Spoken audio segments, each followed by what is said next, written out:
Cat Learners. Dylan and I are talking about protecting your computer. Now we know that there are some risks with computers and computing devices, and I'm going to ask Dylan how we can protect ourselves from theft of these devices. Probably a good rule of thumb to apply to this is don't do with your device what you wouldn't do with a wad of cash. So Good one. don't leave it lying around, because chances are it's going to go missing. Don't flash it around. Keep it near to you. Don't allow other people to kind of see all the wonderful devices you have and make a big deal of it. So if you wouldn't do it with cash, probably don't do it with your device. If you are traveling, keep it in a case. Keep that case near to you. If you are in a car and the car is parked somewhere, put it in the boot. Keep it out of sight. So again, you wouldn't leave a whole lot of cash on the back seat of a car. Don't leave your tablet or your laptop on the back seat of a car, because in many respects that laptop is cash, because somebody can steal it and convert it into cash. So a lot of this just means just being aware of the risks around you, being aware of the people around you, and just think one or two steps ahead. And of course, if we haven't done any data backup, Yes, it can also mean a loss of data. So absolutely. what steps can we take to protect ourselves against theft or loss of data? Well, besides all the backups of your data that you can do and that we've spoken about in a previous video, there are other kinds of threats to your data that don't really involve you losing a laptop or the hard drive failing, but that actually involve people sneaking in and stealing your data. One of the examples that we can mention are what are called phishing attacks. Yes.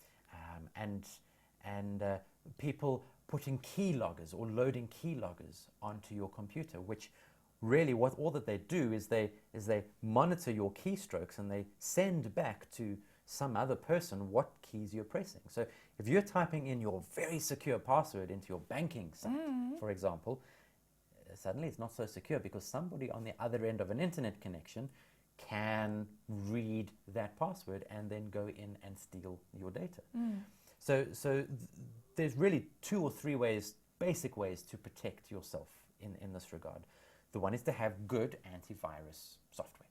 Right. Good software on your device that is going to just check that there are no programs that shouldn't be there, that there's no activity, that there's no data or information being sent to the internet that shouldn't be.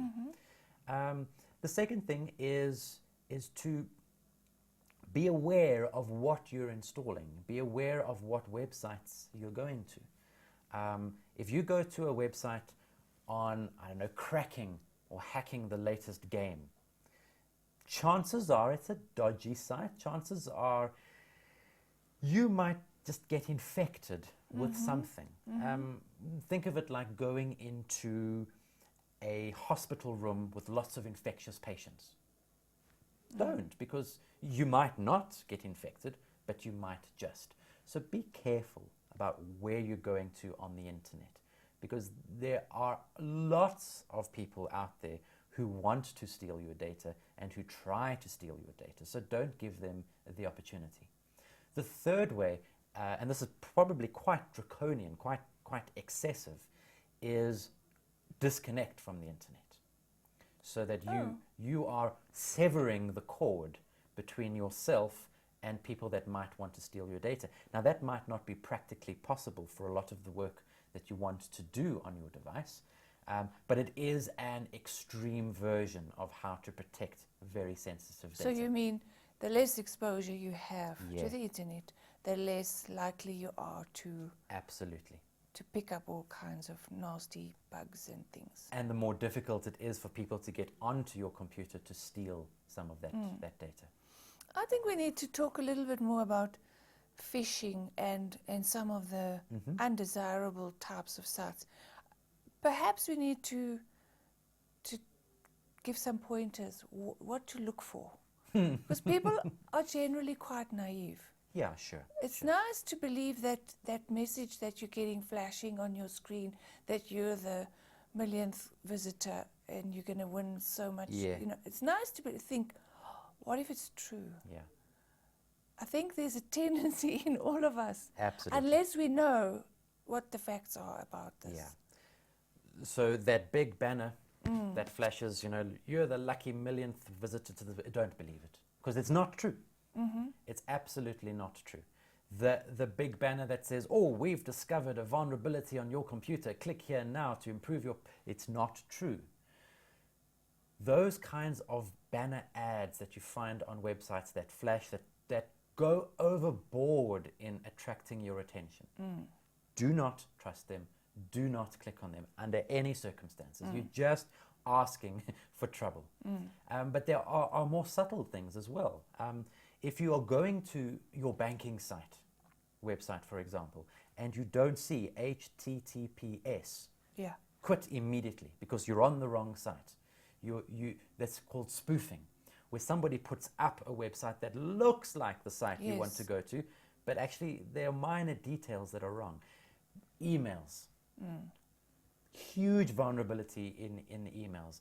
You can get an email from somebody saying, you know, you've just won this amount of money from Bank X. Yeah. And you can see that in the URL or the address of where that email came from, it bears no resemblance to the official domain of that institution. If you receive an receive an email from FNB and the sender is at, you know, xyz.co.za, Yeah. you know that there's a problem. So be aware of those kinds of things. Generally, if you're getting emails from people you don't know or from institutions you don't trust, delete them immediately. Don't entertain them. Don't even open them. Just delete them. Okay. Okay. Maybe one other point, kind of almost tongue-in-cheek, but not quite. If you go to a website and you find banner ads with scantily clad ladies, you're probably in dangerous territory. There tends to be, you know, this assimilation between those kinds of fringe websites that they might not do damage, but they might do damage, and that kind of internet advertising. So they're just these markers. If you find scantily clad ladies on the websites you're visiting, probably, besides any moral or ethical considerations, probably you're in some sort of danger, or you're heading towards some sort of danger.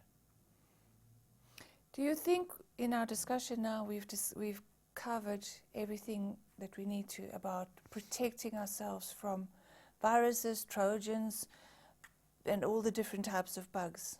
Or is there anything else that we need to tell our cat learners? I think probably we can't go into all of the specifics, but maybe just to leave 2 or 3 sort of main points. Be aware. Yeah. Don't be naive.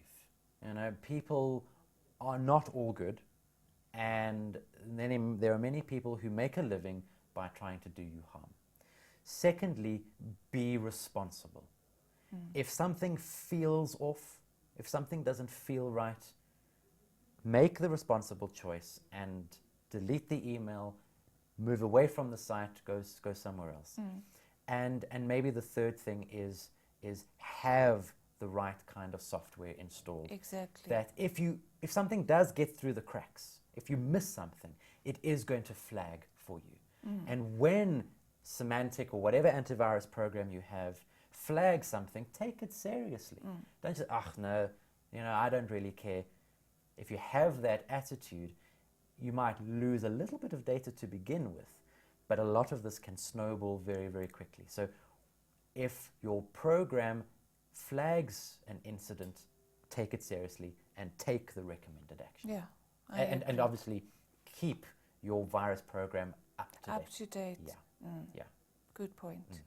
Okay. So make sure you protect yourself, protect your data, and really act as responsibly as you can. And thank you. That will be all for today.